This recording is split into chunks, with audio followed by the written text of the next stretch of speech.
السلام عليكم ورحمة الله تعالى وبركاته، وأهلا وسهلا بكم في قناتكم كرة بالدارجة.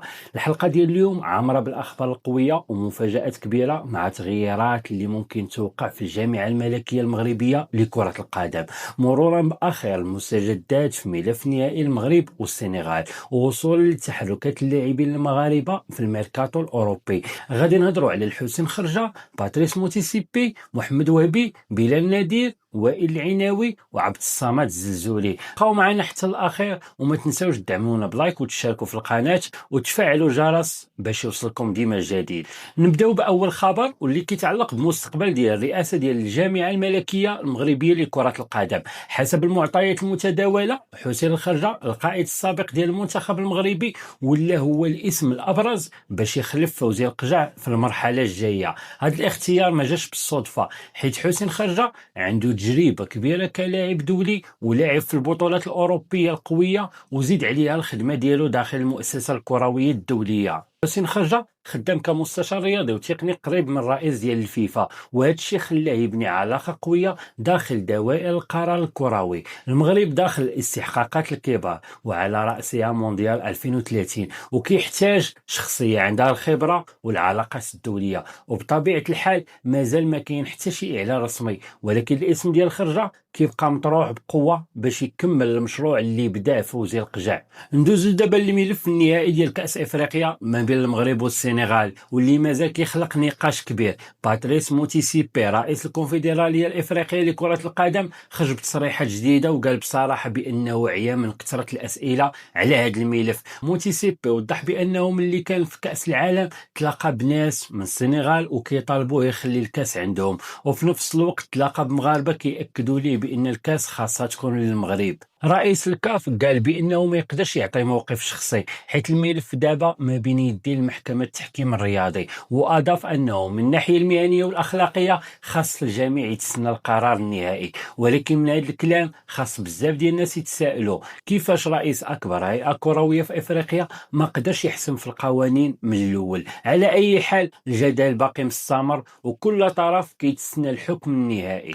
وفي نفس الملف اكد باتريس موتيسيبي بان الكاف غادي تحترم وتطبق القرار اللي غادي تصدروا المحكمه التحكيم الرياضي كيف ما كانت النتيجه ديالو، وقال بان الهيئه الافريقيه كتتابع القضيه بالتفصيل، ورجعات التقارير اللي توصلت بها على الاحداث اللي وقعت في النهائي، وحتى التواصل داروا مع الطاقم التحكيم باش يعرفوا كيفاش تطبقات القوانين في الملعب. وموتيسيبي أكد كذلك بأن الكاف واقفة على نفس المسافة من المغرب والسنغال وما غاديش تستبق الحكم قبل ما يخرج رسميا. وزاد قال بأنه خداو الإجراءات جديدة باش ما يتعاودش نفس السيناريو في المباريات النهائية، خصوصا في الاختيار مندوبي مباريات وتطبيق القوانين بشكل صارم. دابا الكلمة الأخيرة بقات عند المحكمة ديال الطاس، والجماهير المغربية والسنغالية غادي تبقى كتسنى القرار اللي غادي يتحسم هذا الملف بشكل نهائي. الخبر الرابع كيتعلق بالناخب الوطني محمد وهبي، يختار يمشي في طريق مواجهة المنتخبات العالمية القوية بدل قبول العرض المصري. المنتخب المغربي قريب يواجه كولومبيا في شهر شتنبر، مباراة ودية غادي تكون مهمة بزاف في الاستعدادات للاستحقاقات الجاية. محمد وهبي باغي يختبر اللاعبين قدام منتخبات معروفة بالقوة البدنية والاندفاعات السريعة. الطاقم التقني شاف بأن المنتخب المغربي عنده جودة تقنية كبيرة، ولكن خاصو يزيد يخدم أكثر على الجانب البدني. هادشي بان في عدد من المباريات القوية. مواجهة كولومبيا غادي تعطي للمدرب الصورة الواضحة على القدرة ديال اللاعبين في التعامل مع الضغط والاحتكاك، وكاين حتى احتمال يتبرمج لقاء ودي ثاني قدام منتخب اسيوي او اوروبي، رغم ان البرمجه ديال المنتخبات الاوروبيه صعيبه بسبب الالتزامات ديالها. الاختيار كيبان واضح، وهبي باغي مباريات قويه ماشي غير مقابلات سهله.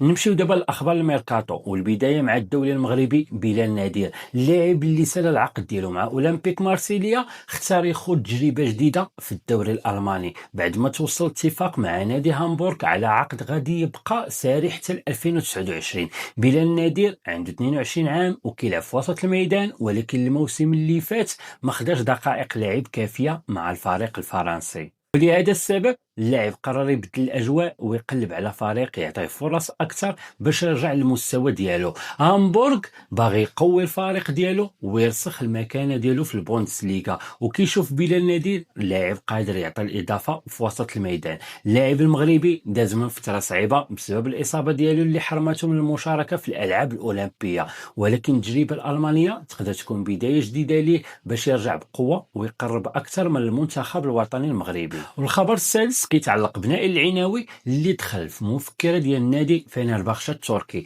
الفريق التركي باغي يعاود يبني وسط الميدان ديالو ويقلب على لاعب شاب يقدر يعطي الإضافة دابا وفي المستقبل، ومع الاحتمال رحيل نغولو كانتي بسبب الراتب الكبير ديالو. الإدارة بدات كتقلب على بديل أصغر في السن وأقل تكلفة. نائل العناوي لاعب روما الإيطالي ولا واحد من أبرز الأسماء اللي كيتابعها فينرباخشة التركي. اللاعب المغربي عنده 24 سنة، فرض راسو بقوة في التشكيلة ديال وسط الميدان، القدرة ديالو على افتكاك الكرة وبناء الهجمات. القيمة السوقية ديالو كتقترب من 23 مليون يورو، وهذا الرقم يقدر يطلع أكثر مع استمرار التألق ديالو. ولكن بصراحة انتقال عناوي تركيا ما كيبانش هو خيار الأفضل، حيث الإمكانيات اللي عنده تقدر تخليه يلعب فريق أكبر وينافس في أقوى البطولات الأوروبية.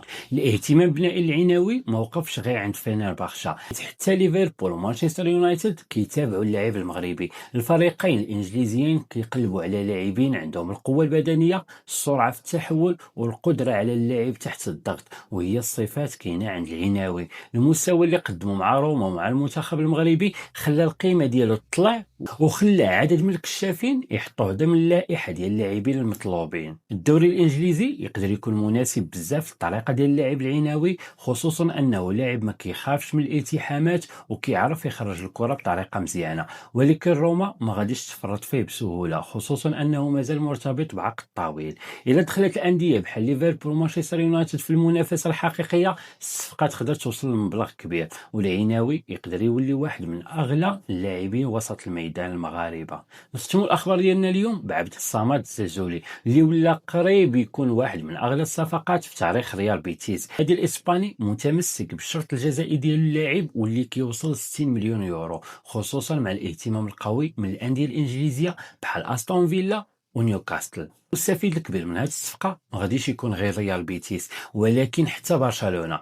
النادي الكتالوني مازال محتفظ بنسبه ديال 20% من الحقوق ديال اللاعب، يعني اذا تباع ب 60 مليون يورو برشلونه يقدر يدخل تقريبا 12 مليون يورو. زلزولي تطور بزاف في الموسمين الاخيرين، سواء في التسجيل او في صناعه الفرص، ولا من احسن واكثر الاجنحه المطلوبين. حتى الاهتمام ديالو بالتعلم الانجليزيه خلى بعض يشوفوها كاشاره على انه مستعد يخوض تجربة جديدة في الدوري الإنجليزي الممتاز. خوتي هادو هما أبرز الأخبار اللي حضرنا لكم اليوم في هذه الحلقة. حسين خرجة قرب من الرئاسة ديال الجامعة، ملف المغرب والسنغال كيتسنى القرار ديال الطاس، محمد وهبي كيوجد لمواجهة كولومبيا، ونجوم المغرب كيشعلوا الميركاتو الأوروبي. قولوا لي في التعليقات واش كتشوفوا حسين خرجة هو الشخص المناسب باش يخلف فوزي القجع، وفين كتفضلوا تشوفوا نائل العناوي الموسم الجاي. ما تنساوش تدعمونا بزر الاعجاب وتشاركوا في القناه وتفعلوا الجرس باش يوصلكم ديما الجديد.